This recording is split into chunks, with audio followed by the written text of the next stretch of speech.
Audio Jungle. Khatima Jama Masjid की कुछ दुकानों को जो पूर्व में नियम के अनुसार दुकान चला रहे थे उनको खुर्द बुर्द कर अन्य व्यवसायी को स्थानांतरित करने का कुछ लोगों ने आरोप लगाया है।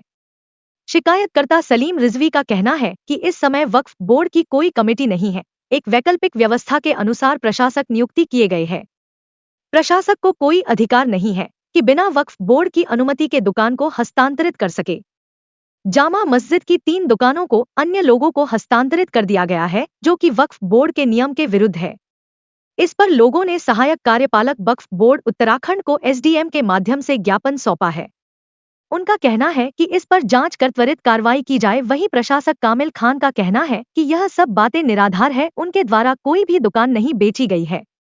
उन्होंने नोटिस दिया था उसको, आईटी साहब आए थे, ताला डालने की बात की, प्रशासक महोदय ने वहाँ पर शिकायत की थी, तो इन 3 बार शिकायत क्यों नहीं? रहमानिया जूनियर हाई स्कूल जो बरसों से चला आ रहा था उसको इनके आने के बाद में बंद कर दिया गया। क्या कारण रहा?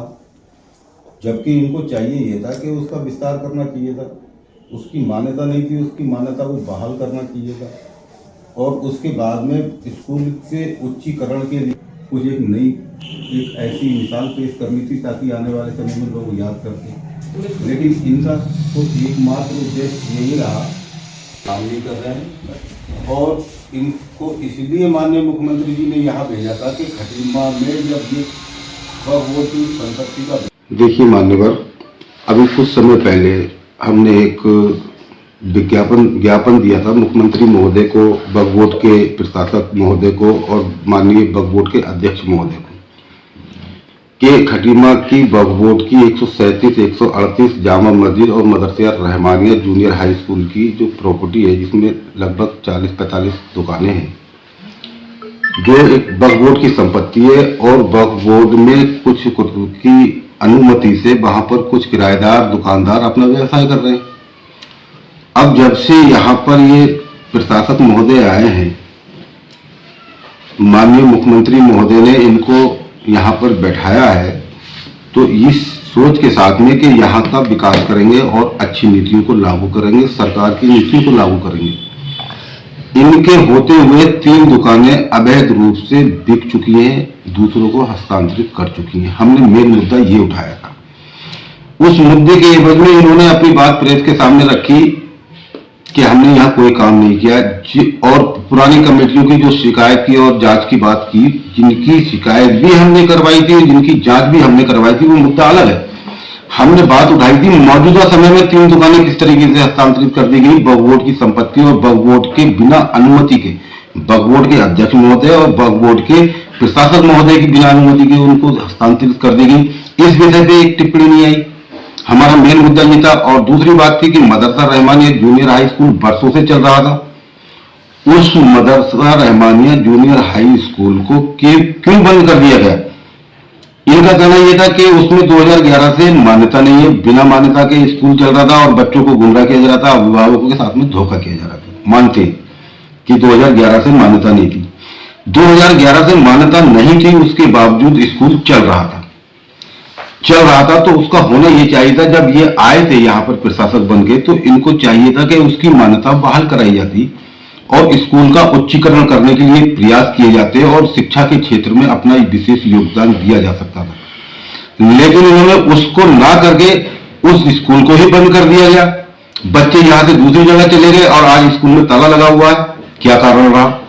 जब आप ये नहीं कर सकते थे तो जिस तरीके से स्कूल चल रहा था, बिना मान्यता के ही चल रहा था, उसको चलना चाहिए था। हमारा इस पे भी सवाल है। दूसरी बात, दुकानें किस तरीके से दूसरों को हस्तांतरित कर दी गई, जबकि ये अवैध है, वक्फ बोर्ड की संपत्ति है, सरकारी संपत्ति है। हमारा मेन प्रशासन से भी यही मांग है, माननीय मुख्यमंत्री महोदय से भी यही मांग है, हमारे वक्फ बोर्ड के अध्यक्ष महोदय से भी यही मांग है, जिलाधिकारी और उप जिलाधिकारी महोदय से भी यही डिमांड है कि उसकी निष्पक्ष जांच की जाए। यदि हम भ्रामक अफवाह फैला रहे हैं, गलत बात रख रहे हैं समाज के सामने या प्रशासन को गुमराह करने की कोशिश कर रहे हैं, तो मैं आपसे इस प्रेस कॉन्फ्रेंस के माध्यम से आपसे मैं पूरी तरीके से अपनी जिम्मेदारी ये लेता हूं कि अगर हम गलत कर रहे हैं तो हमारे खिलाफ कानूनी कार्रवाई की जाए, कानूनी कार्रवाई का सामना करेंगे। सीएम दहान बगली में दुकानें बेच दी जाती है, लेन देन पर्दे के पीछे होता है। कितना पैसा आपने लिया और उसके बाद में दूसरे दुकानदारों को बैठा दिया गया, क्यों आपत्ति नहीं लगाई गई? सवाल आपत्ति कर रहे हैं हम लोग हमारे साथ हैं और हम फिर से अगर यहाँ बात हुई तो हाई कोर्ट जाएंगे इसके खिलाफ और बहुत जल्द हम इस पर निर्णय लेने वाले हैं। सरकार अपनी नीतियों को बना रही है लागू करने के लिए, लेकिन ऐसे लोग, चापलूस लोग उस सरकार की योजनाओं को पलीता लगाने का काम कर रहे हैं, सरकार को गुमराह। सबसे पहले तो आपका धन्यवाद देता हूं इस सवाल को पूछने के लिए। मैं पूर्व में बता चुका हूं, अभी मैंने प्रेस कॉन्फ्रेंस की थी अभी विगत 2-3 दिन पहले। जो भी आरोप हैं सब निराधार हैं, झूठे आरोप हैं। ये कोई दुकान किसी की नहीं बिकी है और ये सब दुकानें बेचने का मेरा काम नहीं है। मैं यहाँ पर बैठा हूँ प्रशासक के रूप में, तो मैं वक्फ बोर्ड की संपत्ति को सुरक्षित रखने के लिए बैठा हूँ यहाँ। वक्फ ही मेरा उद्देश्य है और मेरा यहाँ पर काम है अवैध कब्जों को मुक्त कराना। और अभी पूर्व में मैंने एक व्यापारी से जामा मस्जिद के 2 कमरों को अवैध कब्जे से मुक्त भी कराया है, जिसका कि संज्ञान जो है स्थानीय प्रशासन को भी मैंने दिया है। और दूसरा यह है कि यहाँ पर जो कहा जाता है कि सब दुकानें बिक गई हैं और ये इस तरह की जो बातें सब बेबुनियाद है, इसका कोई आधार नहीं है इन बातों का। मैं ये कहना चाहता हूँ कि मस्जिद और मदरसे के हित में जो भी अच्छे काम करने हैं वो मैं आगे करता रहूँगा निश्चित तौर पर। और मस्जिद की जो आय बढ़ाने का मसला है या मस्जिद का राजस्व बढ़ाने का मसला है, उस पर भी मैं काम करूँगा। और मेरा काम यही है कि यहाँ पर दीनी तालीम और एकेडमिक तालीम आगे बढ़ती रहे और मस्जिद में नमाजियों की सुविधाओं को देखते हुए जो भी अच्छे काम करे जाएंगे, जो भी मेरा प्रयास होगा सराहनीय होगा। मैं ऐसी विश्वास दिलाता हूँ अपनी आवाम को।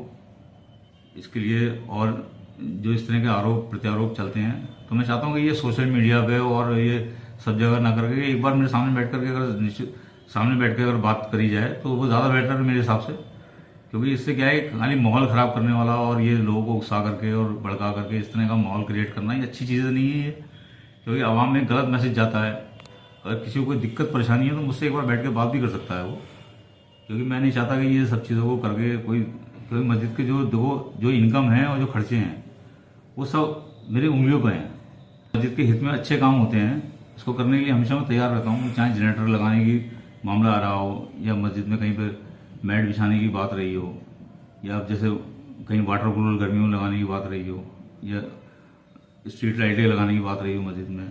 अभी मेरा भी प्रोसेस चल रहा है। अभी यहाँ मस्जिद में मैं मदरसे के लिए सड़क बिछवाने की मेरी चल रही है कार्रवाई। मैं उसमें स्पष्ट रूप से ही कहना चाहता हूँ ना कि मैं ये कहता हूँ कि अगर कोई मेरे पर आरोप लगाता है कि कामिल खान ने दुकानें बेच दी हैं, तो ऐसा तो ये सब आरोप पहले झूठे ही है। दूसरा ये है कि मैं ये कह रहा हूँ जो पूर्व में भी कमेटी थी, मेरा कहना ये था कि उन्होंने जितनी दुकानें यहाँ रद्दोबदल की है दुकानों की, ये नई मार्केट में जो उन्होंने भ्रष्टाचार घोटाले उनको उजागर हुए हैं, तो मैंने कहा मैं हर तरीके से हर चीज़ की निष्पक्ष जांच कराने की मैं स्वयं तैयार हूँ। मैं तो कह रहा हूँ स्वयं प्रशासन जो है उसकी जांच करे, वक्फ बोर्ड प्रशासन उसकी जांच करे और मैं उसके लिए खुद खुले मन से स्वागत करता हूँ उस जांच का। मैं खुद स्वागत करके और जांच कराने के लिए तैयार हूँ ताकि जांच में सारी चीज़ें सामने आए, कितनी दुकानें रद्दबदल हुई हैं। अगर कामिल खान के शासनकाल में अगर कोई दुकान की रद्दबदल हुई है तो उसके लिए जो है फिर सभी दुकानों पर एक साथ कार्रवाई की जाए। और अगर कोई अवैध तरीके से रद्दबदल हुई है तो उन सब पे सारी दुकानों पर कार्रवाई होकर सब पे ताले पड़ने चाहिए। तो मैं पूर्व की कमेटी ने जितना करा है मैं उसके लिए मैं कह रहा हूँ सबकी जांच एक साथ सबकी कराई जाए। फिर अगर मैंने अगर कुछ गलत किया है तो मैं उसके लिए तैयार हूँ, मैं निष्पक्ष जांच कराने के लिए। और क्या कहते हैं, जो पूर्व की कमेटी ने जो किया है तो उसके खिलाफ सारी कार्रवाई उसकी भी जांच होनी चाहिए। तो मैंने ये बात अपनी कही थी क्योंकि खाली मेरे शासनकाल में अगर कोई ये कहता है कि कामिल खान ने दुकानें बेच दी हैं तो ये चीज़ गलत है ना। पहली बात तो ऐसा कुछ हुआ नहीं है। दूसरी बात, अगर तुम खाली कामिल खान की बात कर रहे हो तो अन्य जो और पूर्व में हुआ है उसकी बात आप क्यों नहीं कर रहे? आप उसके लिए क्यों खामोश हैं? इसका मतलब कहीं ना कहीं आप उनसे मिले हुए हैं, उनकी छह पर आप सारे काम कर रहे हैं, आप उनके मोहरे बने हुए हैं। खाली इसलिए कि कामिल खान को परेशान करो, इसे काम मत करने दो। मस्जिद मदरसे की जो व्यवस्थाएं हैं उनमें अव्यवस्थाएं फैलाओ। ये सारी चीज़ों को ध्यान में रखकर मुझे तो ये सब चीज़ों को बहुत बड़ा माफिया तंत्र इसके पीछे काम कर रहा है। और मुझे तो वैसा आज मैं ये कहना चाहूँगा, बिल्कुल प्रशासन से भी मैं अपनी बात रखूंगा कि मुझे तो अपनी जान तक का खतरा महसूस हो रहा है। मुझे तो लगता है कि ये सब लोग मिलकर किसी ने मेरा मर्डर ना करवा दें। मुझे तो अपनी जान तक का खतरा महसूस है इस चीज़ को लेकर के। हाँ, तो मैं कहता हूँ साक्ष्य जो है प्रशासन सामने रखे, ले आगे मेरे खिलाफ कार्रवाई कराएं। मैं कहता रहा हूँ, मैं बिल्कुल स्पष्ट रूप से खुले मन से स्वागत करूंगा उन लोगों का जो मेरे खिलाफ साक्ष्य या एविडेंस अगर उनके पास मौजूद है तो प्रशासन के सामने रखें, मेरे खिलाफ कार्रवाई कराएं। और अगर मैंने गलत किया तो मैं कार्रवाई के लिए तैयार हूं उसमें।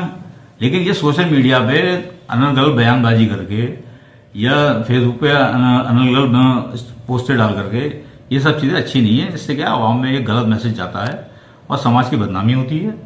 ये सब अच्छी बातें नहीं है ये। अगर आपके पास एविडेंस है तो आप मेरे खिलाफ कार्रवाई करें, आप शासन को, प्रशासन को आप लिखिए।